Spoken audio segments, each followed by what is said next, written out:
Greetings, this is Management 430, Human Resource Management, and this is the section on employee relations and dealing with organizational policies and procedures. Now, the beginning part of this, some of it overlaps with labor relations, but we're not going to cover the detailed part of labor relations until later. But we will discuss some of the important factors tied to employee relations that can be for unionized or non-unionized environments. And then we'll get into the nuances about labor relations in a later module.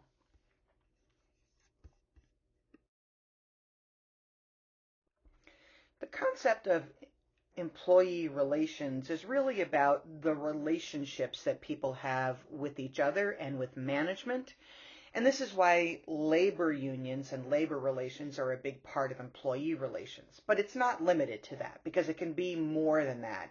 But a big chunk of employee relations is about managing the collective relationship based on being a union member and the collective bargaining that happens because of that.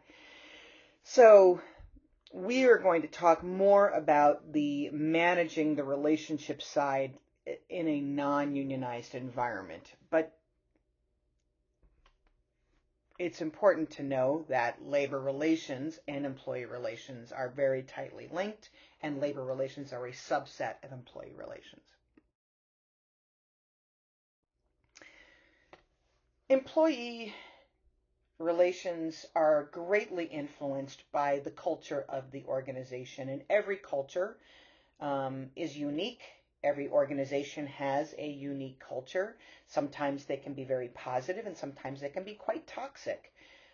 A culture is about the shared assumptions and belief and practices, the assumed way that we do work and the way things are in our company, even if it's not explicit or conscious, sometimes it's unconscious. And we know culture can have visible and invisible attributes, and it can be conscious and unconscious. And most of the time when we think about culture, we think about logos and slogans and, stories about heroes in our company. I mean, we've all heard the Apple story about Steve Jobs and Wozniak and how they started the company, blah, blah, blah. Same thing with Microsoft. And we hear these stories, and these are parts of the culture because those shared stories represent the culture and the values of the company. As I said, of course, it can be positive or negative.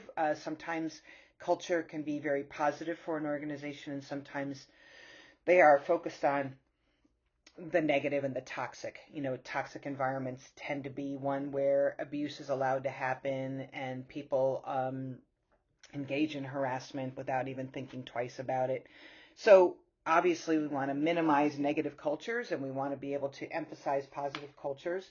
And sometimes there's just a little bit of both in an organization, but often we would like to see more, positive culture than negative culture. But just expect that there are going to be aspects of every culture that has some negative impact. And not only there's not just one culture, there's often subcultures within a company, and these subcultures are very unique. So there might be a different subculture in one department versus another, or in one geographic location versus another geographic location, because so many things influence culture. And it can be the employees that are there, it can be the leadership that's there, it can be the geographic region within which it's working that also influences it well. So expect to see cultures as well as subcultures within that organization, and again, that have positive and negative attributes. So some things that also influence employee relations are the way people are treated. And we talked a little bit about this when we talked about working with diverse others, how important it is to have a culture where people are treated fairly and consistently, where it's an inclusive culture, where there's great feedback for how to improve our performance. All of these are really important contributions to intrinsic motivation. So all of these factors really tie in together. It is important to have an environment where everybody feels like they have something to contribute. and that we give people the proper feedback to know when they are performing well, when they are not, when they are misbehaving and violating company policies, and when they're not. So there's positive employee relations when people are treated fairly and consistently and they feel like they belong. This has a tremendous impact on employee relations and really improves the quality of life for people in the organization. Along with the concept of being treated fairly, as we discussed, working conditions can make a big difference with respect to people's motivation, people's engagement. When people have a stressful environment, when it is toxic, that becomes a negative attribute and it becomes a part of a negative culture or a toxic culture. We want people to feel safe in the workplace so that they are not being forced or pushed to behave in an unsafe manner. They are engaging in the proper process to make sure that everybody stays safe. They're following all the company rules regarding safety, because when we don't, that ends up causing tremendous problems for the company and greater absenteeism, greater illnesses, greater accident rates, which can cost the company way more money than it should. Working conditions also include making sure we pay people fairly. And we got into this, obviously, when we talked about motivation theories and what is fair, and making sure that we reward people fairly, but this is all a big part of that. Employment laws can also have a huge impact on employee relations and the way people interact with each other. We have to make sure that people are following the laws. The laws are there to ensure that people are being treated fairly, that they are going to not be discriminated against. And so employment laws will influence behaviors in the workplace. We set certain expectations for what we want people to do and how they want to behave. And when a company ignores the employment laws, we end up with a negative culture. We end up with a culture that is kind of toxic, creating difficult interpersonal relationships amongst people. So our goal, of course, with employee relations is to make sure people are following the laws, that they are understanding what is appropriate and inappropriate, what is legal and illegal to do. And in that way, it's improving the relationships among people so that we're not having subgroups of people that are being targeted for harassment or discrimination in any way.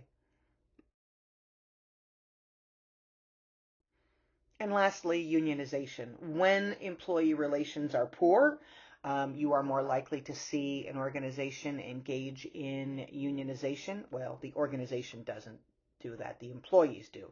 The employees are more likely to turn to a union to create that sense of fairness, to give them back their voice, to make sure that they feel like they are being treated fairly and are valued, to ensure that their workplace is safe, to ensure that they are getting paid fairly. And that's the role of the union. As we will get into that more later on, the role of the union is to remedy those things to improve the relationships amongst the employees and the management team, so that people are treated as they should be with respect. So moving on to this concept of policies and procedures, every organization has a set of policies and procedures. And if you remember back in the first competency module where we discussed the human resource management process model and the flow of work under the HR function, we know that at the very top of the organization that guides all of the different functional groups in the organization were policies and procedures. And so those policies and procedures are typically designed by the human resource function hand in hand with top management. The top management sets the goals and the tone that they want to set, and then the HR department creates the policies to be able to enact that. The most important thing that happens with policies and procedures is the employee handbook, and every employee should get their employee handbook. It includes the expectations for performance and behaviors, what the rules are, when things are due, what benefits are going to be afforded to you, how do we handle absenteeism or accidents.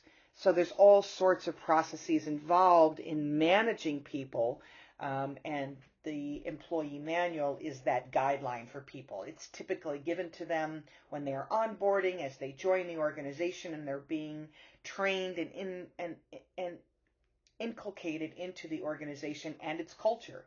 And the policy manual is the way that we share that information with people so everybody knows what to expect.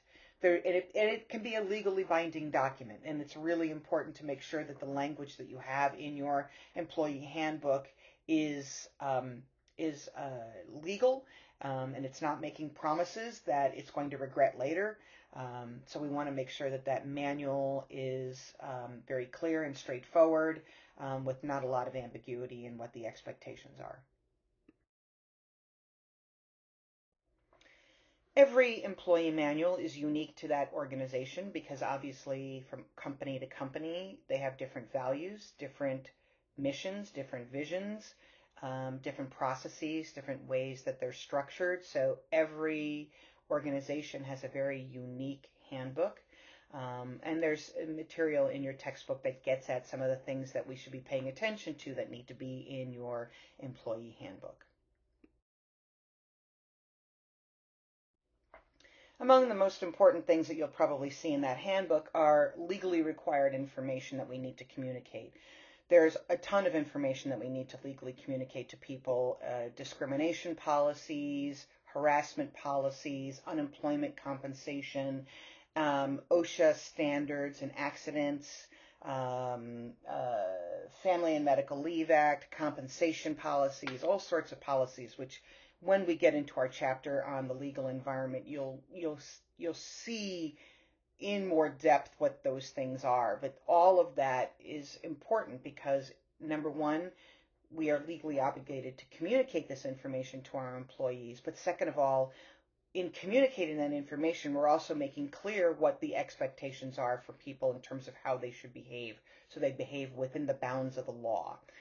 So that is important information. Besides the fact that it's legally mandated to provide it for them, it's also important because this way people know what to expect. They know what's expected of them, and they know how the organization is supposed to treat them and vice versa, how they're supposed to treat the organization and the people that work within it. And lastly, the other things that go into the policies and procedures manuals are things like your leave policy, dress codes, social media policies, and things like that.